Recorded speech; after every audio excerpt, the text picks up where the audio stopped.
Coach Reyes, grabe na naman yung reklamo sa mga referee. Barangay Ginebra, isang panalo na lang ang kinakailangan para makuha ang kampyonato. Sa kakatapos nga lang na Game 5 Finals kagabi ay nagawang makuha ng Barangay Ginebra ang panalo.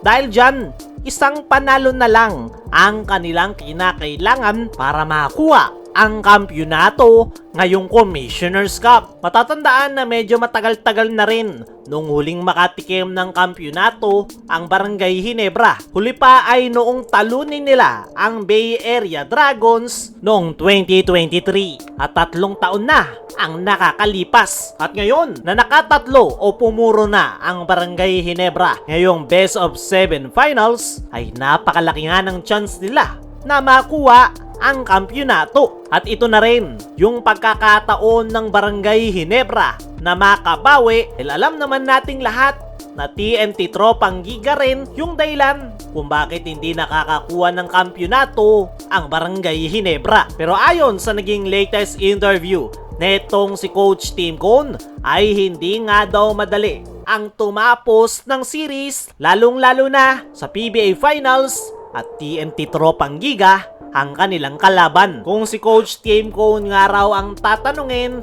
mas gusto na niyang matapos ang finals at hindi na umabot ng Game 7. Kung may pagkakataon nga raw na matapos nila agad ang finals ay mas maganda. Pero kilala niya daw ang TNT, lalong-lalo na si Coach Reyes. Paniguradong hindi daw papayag ang mga ito na matapos agad ang finals sa darating na linggo. Kaya naman ine-expect nga raw netong si Coach Tim Cone yung matinding adjustment na gagawin ng TNT. Yan nga raw yung kailangan nilang paghandaan. Para sa akin mga chong, kaya ng Barangay Ginebra na matapos ang finals sa darating na Game 6. Dahil nakita naman natin na kayang-kaya nilang manalo, lalong-lalo na kapag uminit yung kanilang outside shots. At yan nga yung kailangan ng Barangay Ginebra sa darating na Game 6 kung gusto nilang matapos na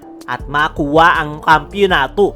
Kailangan lahat ng players ay mag-step up at uminit pagdating sa outside shooting. Bigyan lang natin ng shoutout itong si Justin Brownlee dahil grabe yung kanyang pinakitang performance sa kakatapos lang na Game 4. Nagtala ito ng 54 big points. Talagang makikita mo kay Brownlee na gusto niyang muling mabigyan ng kampyonato ang Barangay Ginebra. At kung gusto ng Ginebra na matapos na agad sa Game 6 at makuha ang kampyonato, kailangan nilang tulungan si Justin Brownlee dahil paniguradong isa ito sa pinakatututukan ng TNT Tropang Giga at malaking sugal yung ginawa ng Ginebra na puro si Brownlee lang yung kanilang pinagawa last game. Talagang puso na lang yung ipinakita ni Brownlee. Kitang-kita na yung kanyang pagod, pero dahil dedikado ito at gusto niyang tuparin yung kanyang sinabi na muling mabigyan ng kampyonato ang Ginebra, ay sinagad na nga niya at nagresulta ng kanyang panibagong career high. Para sa akin, ngayong isa na lang yung kailangan ng Ginebra ay mas magandang matapos nila yan sa darating na Game 6. Dahil kung paaabutin pa nila yan ng Game 7, ay alanganin sila sa TNT Tropang Giga. Kaya mga chong, ano ang masasabi nyo? Na isang panalo na lang yung kailangan ng Ginebra at tatapusin na ba nila sa darating na Game 6? I-comment mo lang dyan sa ibaba. Samantala, Coach Reyes, grabe na naman yung reklamo sa mga referee. Every time na natatalo itong si Coach Reyes ngayong PBA Finals, ay palagi itong may sinasabi sa referee at mga PBA officials. At sa pagkakapanalungan ng Ginebra sa kakatapos lang na Game 5, ay pinapahiwatig nga nito na tinalo sila ng mga referee dahil napakarami nga raw miss call against sa kanyang kupunan at nag-benefit ang Barangay Ginebra.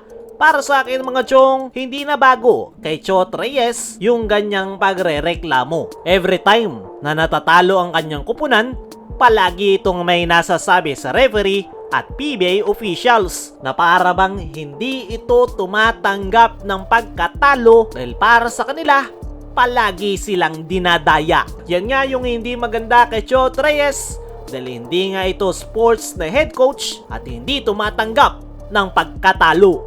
Kayo mga chong, ano ang masasabi nyo na nagre-reklamo na naman si Chot Reyes sa mga referee? Ano rin yung masasabi nyo na isang panalo na lang ang kailangan ng Barangay Ginebra para makuha ang kampyonato? Matatapos na ba nila sa Game 6? I-comment mo lang dyan sa ibaba.